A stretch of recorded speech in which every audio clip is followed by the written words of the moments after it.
Hello, ladies and gentlemen, and user-specified metals of the light kind. How are my favorite people in the world doing this fine evening? Oh, brother, this guy stinks! Good? Good. So, we ended our last video with these 6 banger words. Respect the courage, question the execution. If you missed it, don't worry. I'll link that video at the end. But yeah, those 6 words stuck with me, and here we are starting today's video with those same exact words. Respect the courage, question the execution. So, what am I yapping about? It's called clown-to-clown communication. Oh, sorry daddy. It's called vehicle-to-vehicle communication, also known as V2V, also known as vanet, also known as vehicle-to-everything, also known as V2X, also known as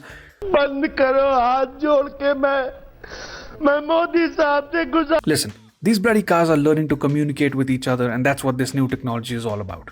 So I'm keeping this video pretty high level without getting into too much technical detail because it's the first time we're talking about this.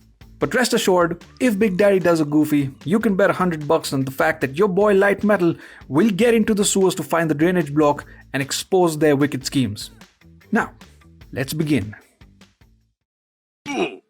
First things first, let's admit the truth.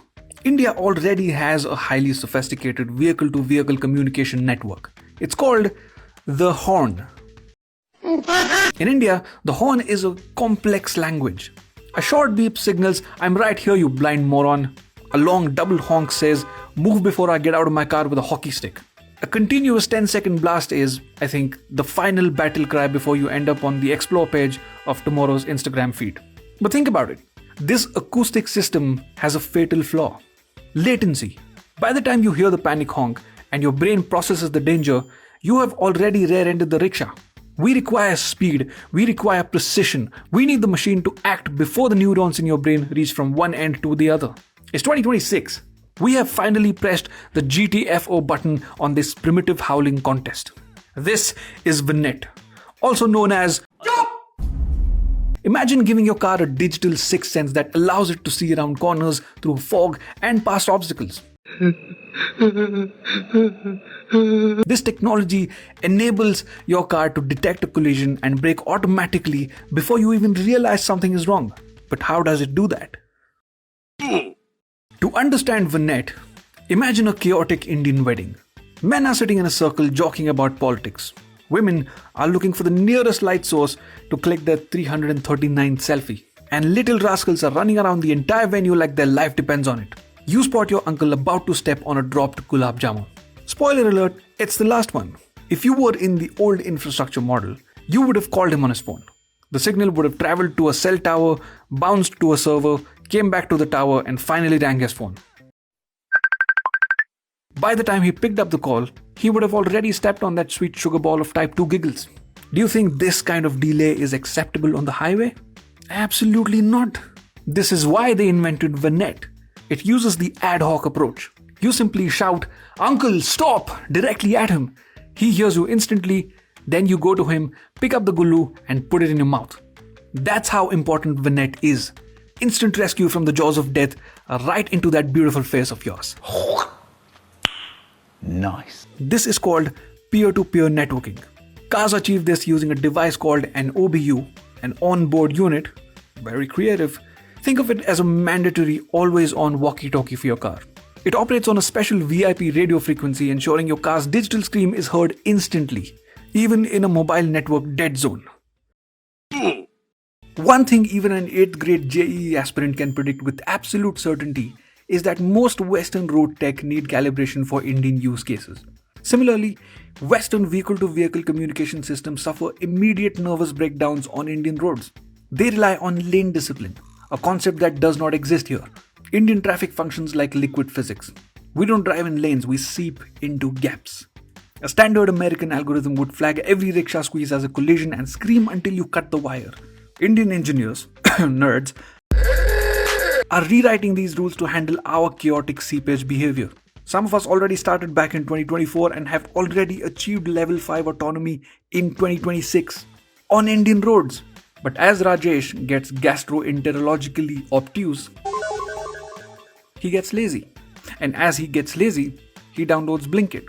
And as he downloads Blinkit, more two-wheelers are added on the road. Now, am I saying only fat people use Blinkit? Yes. That should be the least of your concern. Your biggest concern should be that the critical update for V2V should be for two-wheelers, which make up more than 70% of our traffic. Hero noted down this concern and cracked open a brand new coconut in this brand new year. Hero Motocorp and Valeo, the French auto tech company, signed a partnership just earlier this month. They are developing an advanced rider assistance system platform that leverages Valeo's radar and smart camera technologies to equip Hero Motocorp's motorcycles and scooters with intelligent safety features. So imagine this: a truck turns left and cannot see you in its blind spot. Instead of an accident, the truck's OBU wirelessly talks to your scooter, your handlebars vibrate to warn you, and the truck automatically hits the brakes. It's like a digital force field for your scooter.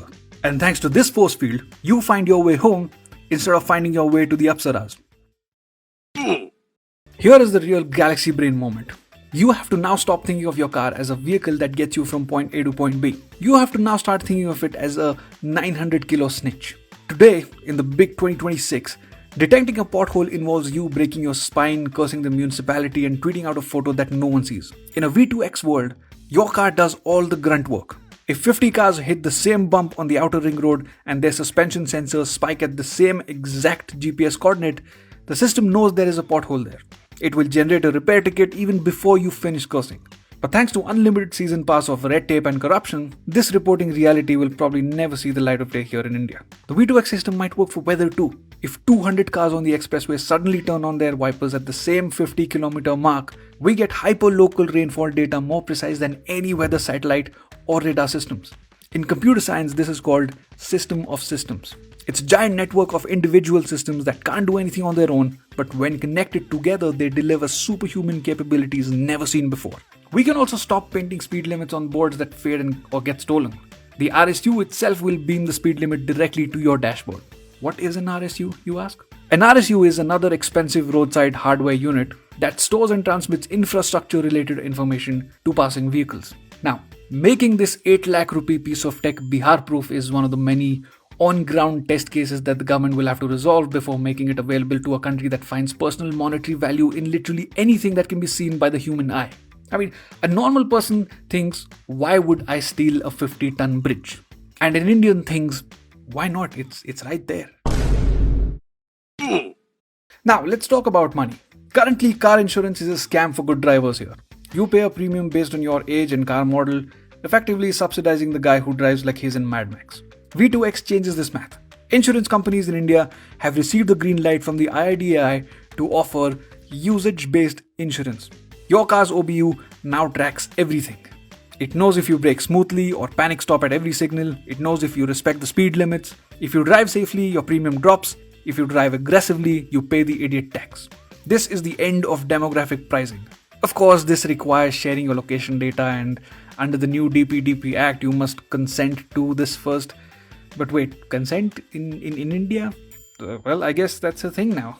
Anyway, it's a simple trade. You give up some privacy and in exchange you get a cheaper premium. But if this switch ever goes live and it makes money on my personal data without sharing the revenue with me, I might flip a table, man. Even a chair while I'm at it. Because let's be honest, what else can I do? What else can I even do in this beautiful country of ours? So connecting your car to the internet sounds like a great way to let hackers drive you into the ditch. I mean, if a smooth brain like me can think of it, people who designed the entire system would have definitely thought about it, right?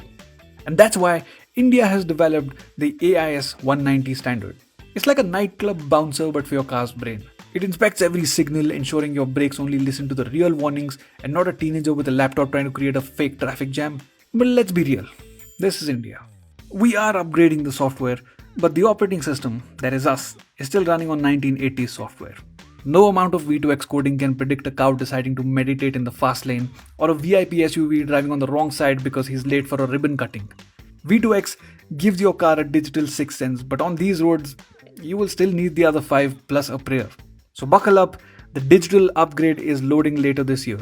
Until then, the horn remains our most reliable network. Keep pressing it while it's free. Who knows, we might get PPP, pay per press. Could that be a thing? No. If so, it's game over, folks. India will be shrouded in a dark cloud of permanent silence till the end of time. Thank you for watching. If you like this video, give it a thumbs up and subscribe for more content like this. I'll see you in the next video. The usual, sir? Or perhaps you'd be interested in some... We also have an excellent dessert.